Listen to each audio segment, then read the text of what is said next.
हूँ शायद हुसैन,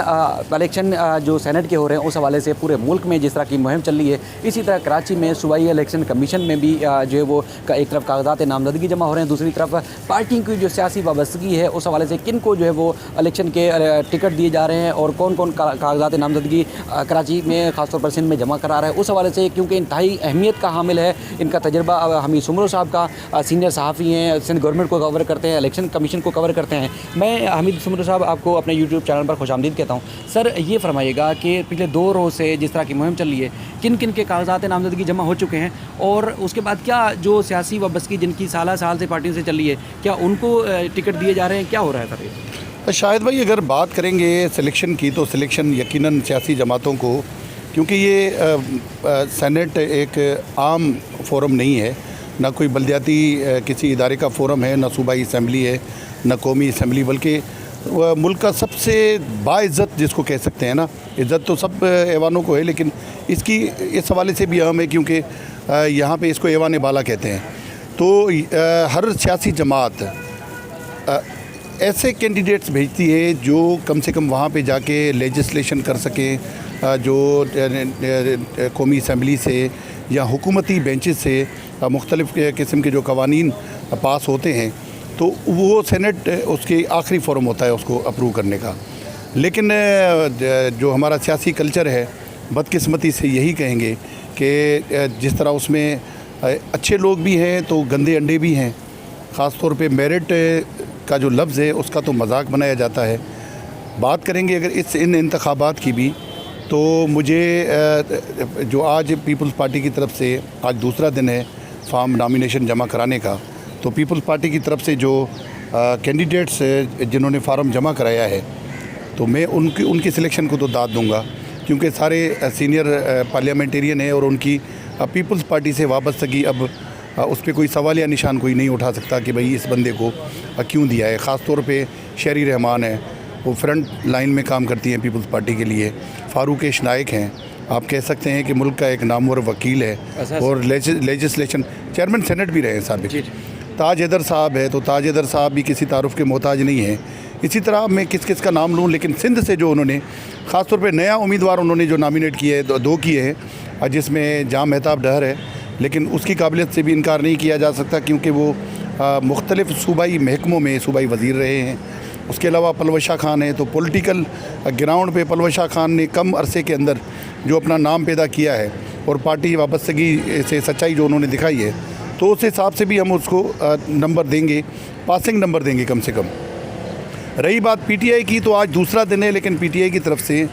अब तक कोई नहीं आया, क्योंकि जो हमारी निजी तौर पे मुख्तलिफ़ अराकीन से बात हुई है और पीपल्स इनके जो पीटीआई के जो अहदेदार हैं उनसे बात हुई है, तो यकीन करें कि उनके अंदर मायूसी नज़र आ रही है, क्योंकि एकदम से पहले 4 से 5 नाम आ रहे थे जिन्होंने अप्लाई किया था। ख़ास तौर पे महमूद मौलवी उनके पुराने बंदे हैं, उनकी सियासी वाबस्तगी पीटीआई से रही है। ज़ाती कुछ भी हो, किसी से कोई इख्तलाफ किसी को हो सकता है उनकी शख्सियत से, लेकिन पीटीआई से वाबस्तगी की गवाह तो हम भी है, सालों से रिपोर्टिंग कर रहे हैं।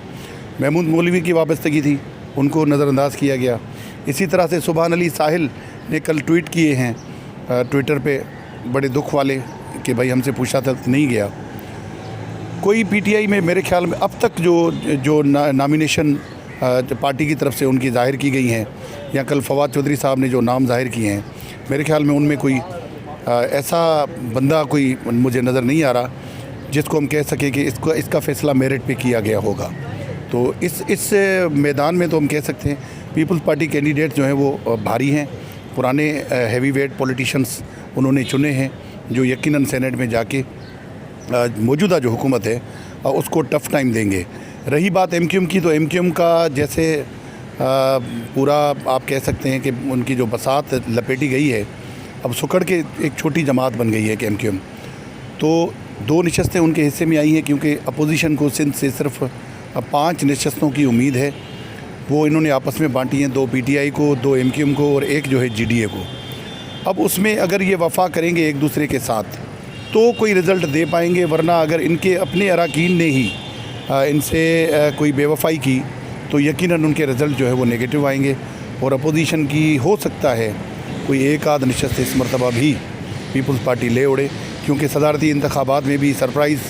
पीपल्स पार्टी की तरफ से आया था कि ज़्यादा वोट उनके जो कैंडिडेट थे उनको मिले थे। अच्छा कल्चर नहीं है, लेकिन ये तो कह सकते हैं आप कि उनके जो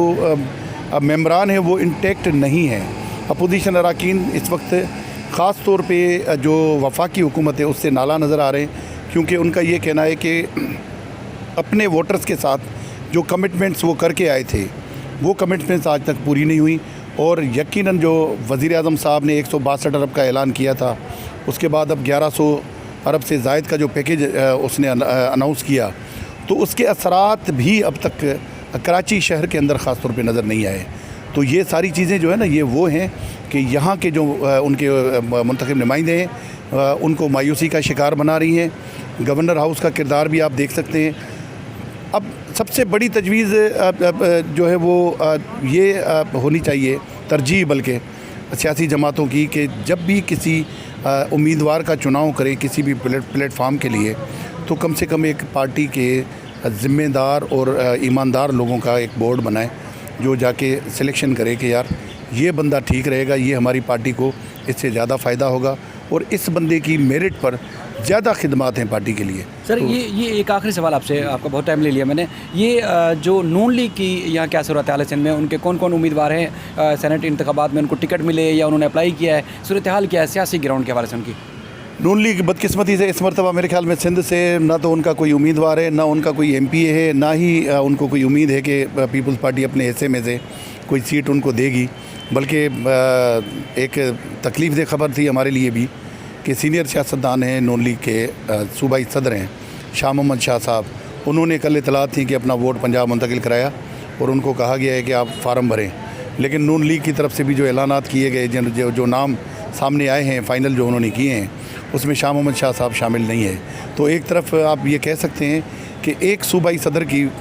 बेइज्जती ये की गई, बेइज्जती, मैं इसको इज़्ज़त अफजाई नहीं कहूँगा। अगर आपको नहीं देनी थी टिकट तो उनको वहाँ से यहाँ से वोट मुंतकिल करा के पंजाब और फिर आप इस तरह नज़रअंदाज करें तो ये गलत है। और इसी तरह फिर एक बेवफाई पीपल्स पार्टी ने भी की है, कमर जमा कायरा साहब का वोट सक्खर मुंतकिल कराया लेकिन उनको भी यहाँ से टिकट नहीं दिया गया। तो ये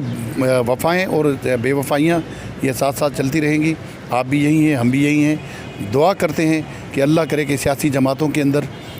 वो मेरिट सिस्टम आए,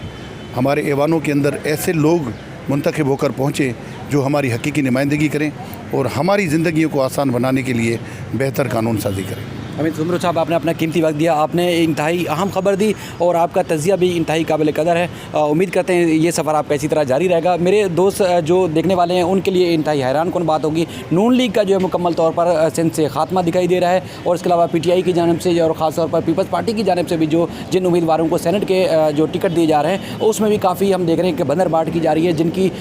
बड़े लोगों से यानी कि अपने जो रहनुमा हैं उनसे ज़्यादा वाबस्तगी है या किसी न किसी तरीके से चापलूस जो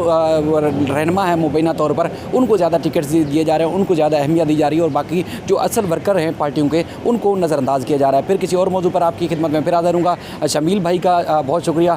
तब तक के लिए अपना ख्याल रखिएगा। अल्लाह हाफ़िज़।